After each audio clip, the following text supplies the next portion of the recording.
Thank you, Leader Durbin. I appreciate very much your leadership in this regard. Sorry to be a few minutes late. We were chairing a Foreign Relations Committee hearing. But I have to be honest with you, after listening to Diego, I think I'm a total failure. Felicidades, Diego, a fantastic story. I'm pleased to join my colleagues. I just wish there were some more, and from the other side here with us as well. As we take stock of after a historic midterm election, my colleagues on the other side of the aisle have a choice to make. Republicans can continue to take radical and extreme positions to please their base, or they can do the right thing, as we did years ago when the Gang of Eight, Senator Durbin and I were part of that, passed comprehensive immigration reforms with people like the late Senator John McCain, Lindsey Graham, Marco Rubio, and others. We did the right thing. We got over 67 votes.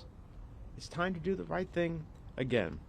They can do that right thing and embrace immigration reform as common sense policy for our country. They can choose hate or division, or they can choose to relegate the former president and his failed movement to the dustbin of history.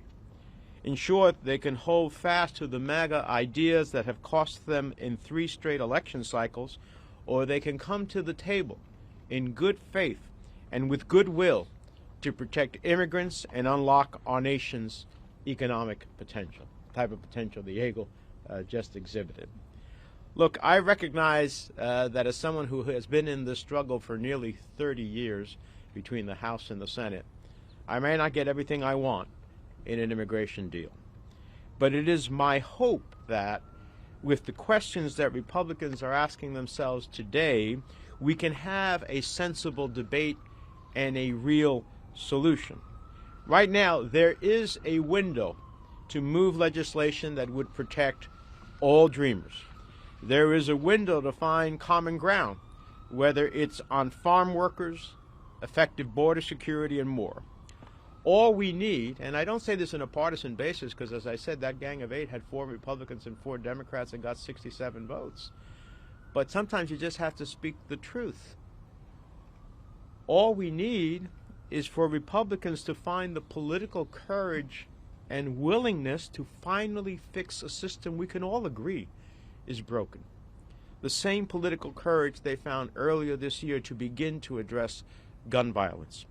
And to do that, they need to reject the anti-immigrant wing of their party and follow their colleagues who in the past have been willing to come to the table and draft a bipartisan deal. Like I said, we won't get everything, agree on everything, I should say, but we can agree on that. Because more than anything, these next few weeks offer us a chance at a fresh start. A fresh start towards protecting the largest possible universe of DACA recipients and dreamers. A fresh start towards more of the historic bipartisan agreements we achieved in the 117th Congress. A fresh start towards the kind of immigration system that we deserve. One that can fuel economic growth and do right by immigrants who just want a chance to fulfill the American dream. So let's be clear about the choice my colleagues have as we approach the end of this Congress. They can continue on a losing electoral strategy of demonizing immigrants, or we can work together to achieve a deal for the country. But 10 years after DACA was established, I want you to know this much. You have our commitment that dreamers and their families are here to stay. Dreamers and their families are here to stay. DACA and its recipients are not going anywhere.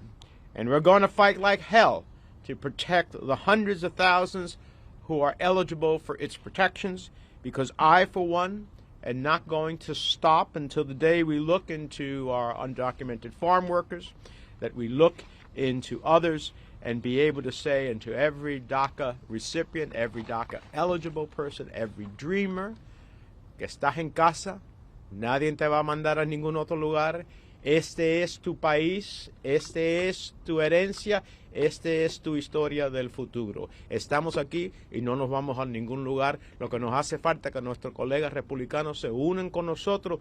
Vamos a dejar el partidismo, vamos a dejar los comentarios anti-inmigrantes y vamos a crear una prosperidad mucho más mejor para nuestro país y para nuestra comunidad. Thank you very much.